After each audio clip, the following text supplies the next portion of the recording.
तो फिल्म की शुरुआत में हम देखते हैं कि एक बूढ़ी औरत जमीन पर रेंगती हुई चल रही है, शायद इस वजह से क्योंकि उसकी उम्र काफी ज्यादा है, जिससे उसका जिस्म काफी कमजोर हो गया है, इतना कमजोर कि वो खड़ी भी नहीं हो सकती। जिसके बाद वो एक काफी लंबी रस्सी को पहले टेबल से बांधती है और फिर उसका दूसरा हिस्सा खिड़की से बाहर फेंक देती है। देखने से ऐसा लग रहा था जैसे उस अपार्टमेंट से काफी नफरत करती है और कैसे भी करके यहाँ से बाहर निकलना चाहती है, फिर चाहे इसके लिए उसे खिड़की का इस्तेमाल ही क्यों न करना पड़े। फिर अपने बुढ़ापे और कमजोरी के बावजूद भी वो हिम्मत करती है और किसी तरह खिड़की से बाहर आकर रस्सी को पकड़ लेती है। उसने रस्सी को काफी मजबूती से पकड़ा हुआ था, लेकिन फिर जैसे ही वो नीचे जाने की कोशिश करती है तो तभी अचानक से उसका पाँव और हाथ फिसल जाते हैं, जिससे वो धीरे धीरे नीचे गिरने लगती है। अब उसे देखने से ऐसा लग रहा था जिससे वो नीचे गिरकर मर जाएगी, मगर तभी अचानक उसका एक पैर रस्सी में अटक जाता है और वो जमीन से टकराने से बाल बाल बचती है। क्योंकि वो जमीन के काफी करीब थी तो वो खुद ही वहाँ से निकलने की कोशिश करती है, मगर वहाँ से नहीं निकल पाती क्योंकि वो रस्सी उसे दोबारा से अंदर खींचने लगती है, जिस दौरान उसके नकली दांत भी वहीं गिर जाते हैं। रस्सी उसे खींचकर अपार्टमेंट के अंदर ले आती है और वो खिड़की को ही बंद कर देता है, मगर हम उसे नहीं देख पाते। वो शायद कोई ना नजर आने वाली ताकत हो सकती है। इसके बाद हम देखते हैं कि एक तकरीबन 25 साल की लड़की जिसका नाम आना होता है, वो भी यहाँ इस अपार्टमेंट में किराए पर रहने के लिए आती है। यहाँ बिल्डिंग का मैनेजर और पिछली किराएदार उसका अच्छे से वेलकम करते हैं। इस किराएदार औरत को देखकर हम समझ पाते हैं कि ये वही बूढ़ी औरत है जिसे हम पहले भी देख चुके हैं। आना फिर घर को देखने लगती है जो उसे काफी पसंद आता है और फिर जब मैनेजर उसे अपार्टमेंट का बहुत ही कम किराया बताता है तो उसकी खुशी का तो कोई ठिकाना ही नहीं रहता। वो सोचती है कि चलो मौज हो गई, बहुत सस्ते में मिल रहा है और वो भी इतना अच्छा। फिर अपार्टमेंट में रहने के लिए आना को एग्रीमेंट के कागजात दिए जाते हैं साइन करने के लिए, लेकिन साइन करने के लिए वो बूढ़ी औरत से पूछती है कि आप इस अपार्टमेंट को क्यों छोड़ना चाहती है। फिर थोड़ी देर चुप रहने के बाद बूढ़ी औरत जवाब देती है, वो दरअसल मैं इसलिए जा रही हूँ यहाँ से क्योंकि मैं दुनिया घूमना चाहती हूँ। अब उसकी दुनिया घूमने वाली बात सुनकर आना को काफी अजीब लगता है। वो सोचती है वाह, इस उम्र की औरतें घर में आराम कर रही है, मर रही है और इसे घूमने की पड़ी हुई है। फिर आना उन्हें अपने बारे में बताने लगती है कि मैं इस शहर में नई आई हूँ, मैं मेरे दोस्त के साथ यहाँ पर आई थी, मगर हमारे बीच झगड़ा हो गया तो मैं उससे अलग होकर यहाँ आ गई। अब जैसे जैसे वो अपने बारे में बताती जा रही थी तो बूढ़ी औरत को काफी फिक्र हो रही थी कि ये पेपर्स पर साइन कर ही नहीं रही, टाइम ज़ाया किया जा रही है। फिर वो आना से पूछ लेती है कि क्या तुमने अपार्टमेंट लेना भी है या नहीं, ये सिर्फ बातें करने आई हो। जिस पर आना कहती है हाँ हाँ क्यों नहीं, मुझे अपार्टमेंट चाहिए चाहिए। जिसके बाद जब वो उसे एग्रीमेंट के कागजात पकड़ाती है और वो साइन करने लगती है तो पेन ही नहीं चल रहा होता, लेकिन बूढ़ी औरत के पास पेन निकल आता है और वो फौरन आना को देती है। ऐसा लग रहा था कि इस बूढ़ी औरत को काफी जल्दी है इस अपार्टमेंट को किराए पर देने की। अब जैसी उनकी डील बनती है, मतलब कि आना ये अपार्टमेंट किराए पर ले लेती है, तो बूढ़ी औरत जल्दी से अपना सारा सामान पैक करके यहाँ से चली जाती है। फिर मैनेजर आना को अपार्टमेंट की चाबियाँ देते हुए कहता है कि घबराना नहीं और कोई भी मदद चाहिए हो फौरन मुझे कॉल कर लेना, मैं आ जाऊंगा। ये कहने के बाद वो भी चला जाता है। बाद में आना जल्दी से घर को साफ करती है और अपना पूरा सामान सेट करके दीवारों पर पेंट करने लगती है, क्योंकि यहाँ की दीवारें काफी गंदी और पुरानी लग रही थी। अपार्टमेंट में काफी गंदगी और धूल मिट्टी भी पड़ी होती है, इसीलिए वो फालतू सामान बाहर फेंक देती है। जिसके बाद वो एक छोटे से कपड़े से सारी धूल मिट्टी साफ करती है और बाद में वो कपड़ा भी वो बाहर फेंक देती है। लेकिन फिर जैसे ही वो कूड़ा फेंक कर वापस आती है तो बड़ी ही हैरान करने वाली चीज देखती है कि जो धूल मिट्टी पहले उसने साफ की थी वो दोबारा से वहाँ पर आ गई थी, और तो और जो पेंटिंग उसने वहाँ पर लगाई थी वो नई थी जो कि अब पुरानी हो गई थी। हर जगह पर पहले से भी ज्यादा धूल मिट्टी आ गई है और उसके जो ताजे फल थे जिसने अभी अभी रखे थे वो भी सड़के पुराने हो गए थे, और जो कपड़ा धूल मिट्टी साफ करके वो बाहर फेंकने गई थी वो भी अब वापस आ गया था। अब ये देखकर तो उसे बड़ा ही अजीब लगता है, यहाँ तक कि वो काफी डर गई थी, मगर फिर भी उस पर इतना ध्यान नहीं देती और दोबारा से इस जगह को साफ करने लगती है। मगर हर बार जब भी वो इस जगह को साफ करती है दोबारा से वो गंदी और पुरानी हो जाती है। अब इससे भी बड़ी हैरान करने वाली चीज ये कि हालांकि आना 25 साल की थी, मगर उसकी आंखों के नीचे स्याह हल्की पड़ने लगी थी, उसके चेहरे पर झुर्रियां पड़ रही थी जो तकरीबन बड़ी उम्र के लोगों की पड़ती है। जिसके बाद वो थक कर वही सोफे पर ही सो जाती है।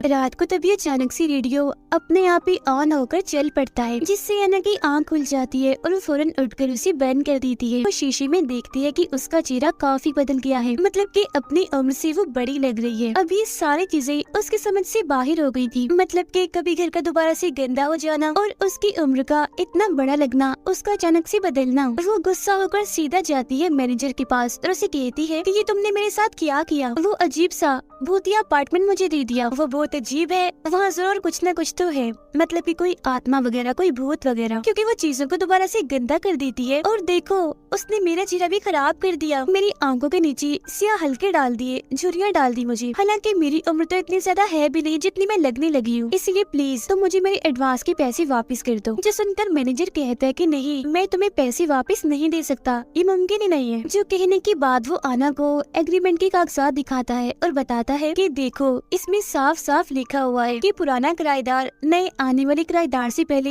ये अपार्टमेंट खाली नहीं कर सकता। अब ये सब इतना छोटा छोटा बारीक से लिखा हुआ था कि आना को आम आंख से तो दिखाई नहीं दे रहा था, तो उसे देखने के लिए हैंड ग्लास का इस्तेमाल करना पड़ता है उसे, जिसे हम आम तौर पर छोटे से छोटे चीज को बड़ा देखते हैं। अब ये सुनकर तो आना का दिमाग खराब हो जाता है, उसे इतना गुस्सा आता है कि वो मैनेजर को पुलिस की धमकी देती है। तब ये सुनकर भी वो आराम से बैठा रहता है, उसे जैसे कोई फर्क ही ना पड़ा हो। वो बस उससे इतना ही कहता है कि जाओ वापस अपने अपार्टमेंट में, क्योंकि और तुम कहीं भी नहीं जा सकती, एग्रीमेंट में यही लिखा हुआ है। और वो वहाँ से चली जाती है। इसके बाद आना एक क्लिनिक में जाकर अपना मेडिकल टेस्ट करवाती है और अपनी रिपोर्ट मांगती है डॉक्टर से, ताकि वो पुलिस के पास जाकर कंप्लेन कर सके उस मैनेजर के खिलाफ और उस अपार्टमेंट की भी। तब डॉक्टर उसे देखकर कहती है कि 25 साल की इतनी छोटी उम्र में ग्रे बाल आना और चेहरे पर झुर्रियां पड़ना ये कोई छोटी बात नहीं है, ये काफी बड़ी बात है, मगर इस सब का लेना देना पुलिस से नहीं है। जो सुनकर आना गुस्से में उसे जवाब देती है कि आप मुझे नहीं बताएं मुझे क्या करना है, मुझे जो सही लग रहा है मैं वही करूंगी। कहने के बाद वो अपना आईडी कार्ड निकालती है, लेकिन बदकिस्मती से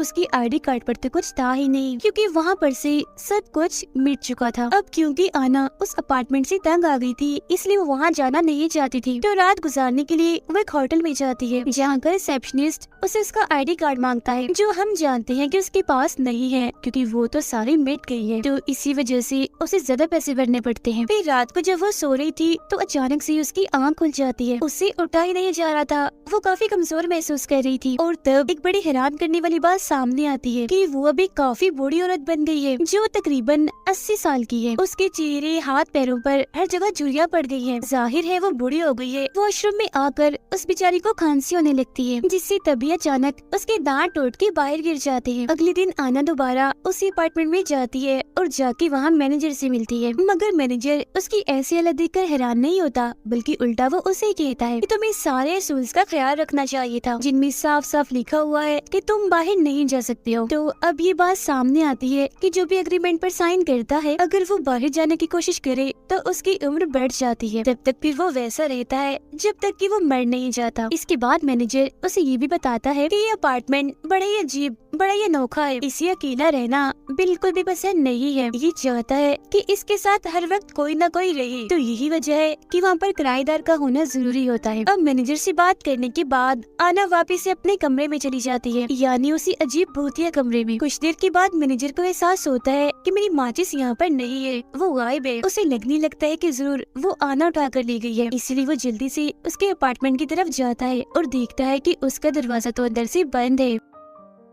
अब हम देखते हैं कि आना अपने कमरे को जलाने के लिए हर तरफ शराब फेंक रही होती है, लेकिन फिर बदकिस्मती से जैसे वो तीली जलाती है, कमरा आग ही नहीं पकड़ता। आना बार बार तीली जलाकर नीचे फेंकती है, मगर आग लगती ही नहीं। मगर उसकी ऐसा करने से, उसकी इस हरकत से अपार्टमेंट को बहुत गुस्सा आ जाता है, तो उसे सजा देने के लिए वो उसका गला घोटने लगता है। वो उसके मुंह में कपड़ा डालकर उसका सांस बंद करने की कोशिश करता है। उसका दम घुट रहा था, तभी वो नीचे गिर जाती है और सांस लेने के लिए हवा के लिए तरसने लगती है। मगर तभी किसी तरह मैनेजर दरवाजा खोलकर अंदर आता है और उसके मुंह से कपड़ा निकाल कर उसकी जान बचा लेता है, जो कि अपनी आखिरी सांस गिन रही थी। अब अजीब बात तो ये है कि वही कपड़ा है जिससे आना बार बार धूल मिट्टी साफ करती थी। फिर कुछ देर के बाद जब वो नॉर्मल होती है तो मैनेजर उसे पानी देता है और अपार्टमेंट के बारे में सब कुछ बताता है। वो कहता है कि ये अपार्टमेंट काफी सालों पुराना है और तब से लेकर आज तक इसमें कोई ना कोई किराएदार रहता ही है। इस अपार्टमेंट में कुछ तो अजीब है जिसे कोई भूत या आत्मा जो ये सब कुछ करती है। एक दिन कुछ स्कूल की लड़कियाँ यहाँ पर रहने आई, लेकिन कुछ ही दिनों में वो बहुत ज्यादा बूढ़ी हो गई, जैसे तुम हो गई हो। ये हादसा खबरों में भी आया और हर जगह फैल गया। फिर एक आदमी को लगा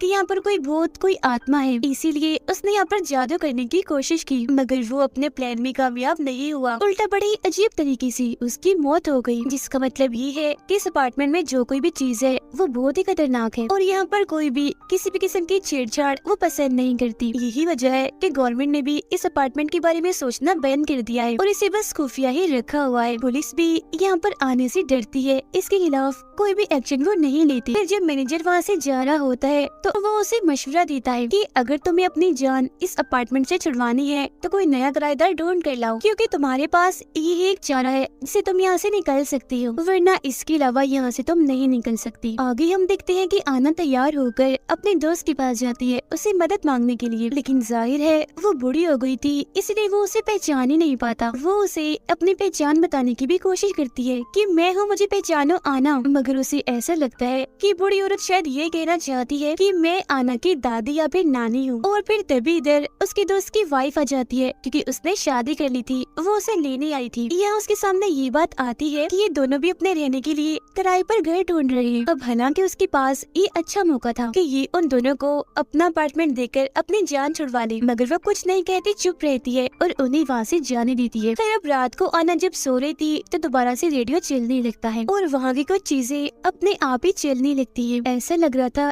जैसे वो अपार्टमेंट उसकी मदद करना चाहता है, उससे दोस्ती करना चाह रहा है, जैसे उसके लिए खाना बनाता है, चाय बनाता है, और जब आना उठती है तो खाना उसके सामने पककर बिल्कुल तैयार होता है, मगर वो उसे खाने की बजाय फेंक देती है। वो वहाँ देखती है कि चाय भी पड़ी हुई है। अब उसे जरा भी अंदाजा नहीं था कि चाय इस अपार्टमेंट नहीं बनाई है मेरे लिए। वो थोड़ी सी चाय पीने का फैसला करती है। बेचारी धीरे धीरे चाय कप में डालती है और फिर उसे पीने लगती है। चाय उसे काफी पसंद आती है। फिर वो डस्टबिन के पास पड़े बिस्किट को उठाती है जो उसने अभी अभी फेंका था और उसे खाने लगती है। वो बेचारी अब इतनी नाजुक और कमजोर हो गई थी कि चलने के लिए उसे छड़ी का इस्तेमाल करना पड़ता है। उसकी हालत देखने से ऐसा लग रहा था जैसे वो 100 साल की बूढ़ी औरत बन गई हो। फिर जब अपने हाथ को देखती है तो उसे एहसास होता है जैसे मेरे हाथ में कुछ चल रहा है। अब ये देखने के लिए कि अंदर क्या है, वो अपना मास्क खींचने लगती है और वो ये देखकर काफी हैरान हो जाती है कि मेरा मास्क तो बड़ी आसानी से ही निकल रहा है। वो देखती है कि मेरे हाथ के अंदर एक अजीब सी तार जैसी कोई चीज है, जिससे वो समझ जाती है कि बस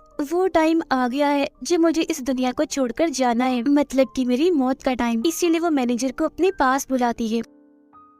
फिर अगली सीन में हम देखते हैं कि कपल यहाँ अपार्टमेंट देखने के लिए आता है और ये कपल और कोई नहीं बल्कि आना का दोस्त और उसकी वाइफ थी। सारे लोगों की तरह वो भी इतना कम किराया और फर्नीचर देखकर काफी खुश हो जाती है। उन्हें ये बात भी काफी अच्छी लगती है कि हमारे आसपास भी कोई नहीं रहता, इसीलिए वो फौरन एग्रीमेंट पर साइन करने के लिए तैयार हो जाती है। अभी आना का दोस्त एग्रीमेंट पर साइन करने ही वाला होता है कि तभी आना आसपास होने वाली चीजों को देखने लगती है। वो तभी अचानक अपना वो वक्त देखने लगती है जब वो यहाँ पर आई थी, यानी जब उसे इस जाल में फंसाया गया था, जिसकी फौरनी बाद उसे अपने दर्द का एहसास होता है कि आखिर में कैसे इन सब हालात से गुजर रही हूँ। वो चाहती थी कि जैसा मेरे साथ हुआ वैसा किसी और के साथ ना हो, इसीलिए वो अपने दोस्त को इस मौत जैसे एग्रीमेंट पर साइन करने से रोकने के लिए उसके हाथ पर गरम गरम चाय फेंक देती है, जिसके बाद वो उसे इस एग्रीमेंट से दूर हटा देती है और चिल्लाकर कहती है कि चले जाओ यहाँ से और वापस लौटकर कभी मत आना। कुछ कहे बगैर ही वो यहाँ से चली जाती है। अब जाहिर सी बात है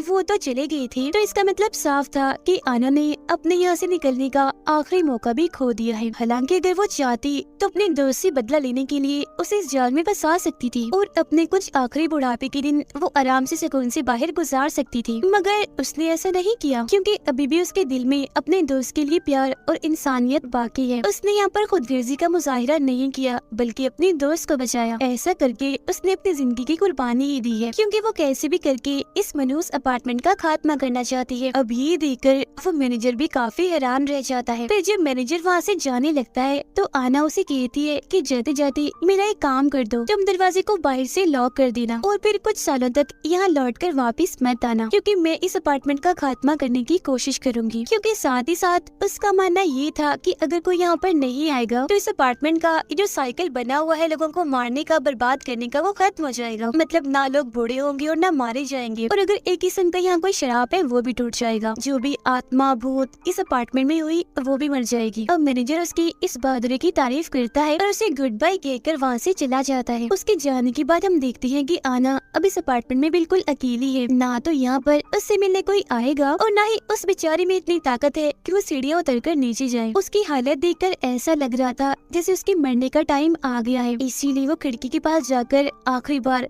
ठंडी हवा को महसूस करने लगती है, जो उसे बहुत ही आराम पहुंचाती है, जिससे वो पिछले काफी टाइम से तरस रही थी। पिछले कुछ टाइम से वो जिस डर जिस फिक्र से गुजर रही थी आज वो खत्म होने वाली थी, क्योंकि वो अपनी इस किस्मत को कबूल कर चुकी थी। इसके बाद वो सोफे पर बैठकर आराम से इस अपार्टमेंट को कहती है कि बस कर दो, ये सब कुछ करना बंद कर दो, इसे छोड़ दो। जिसके बाद उसकी आंखें बंद हो जाती हैं और वो सोफे से अपना सर लगा लेती है। ऐसा लग रहा था कि जैसे ये सोफा उसकी आखिरी आरामगाह हो, मतलब कि यहाँ उसका अंत, उसका खात्मा हो जाएगा। इस सोफा अब आहिस्ता आहिस्ता करके उसका सर निकल जाता है और वो अब उसका हिस्सा बन गई थी। फिर धीरे धीरे करके उसका पूरा जिस्म भी सोफे में घुलने लगता है, पूरी तरह वो उसमें समा जाती है। वहाँ पर बचते हैं तो सिर्फ उसके कपड़े। जिसके बाद आना का दिल एक धागा बनकर बाहर आता है और अपने आप ही सोफे के कुशन से जुड़ जाता है। आना का सर सोफे पे रखी एक सफेद कपड़े में समा गया था। अब यहाँ पर हमें पता चला कि ये अपार्टमेंट खुद को नया करने के लिए किस तरह अपने शिकार का इस्तेमाल करता है। इसी के साथ ये कहानी इधर ही खत्म हो जाती है।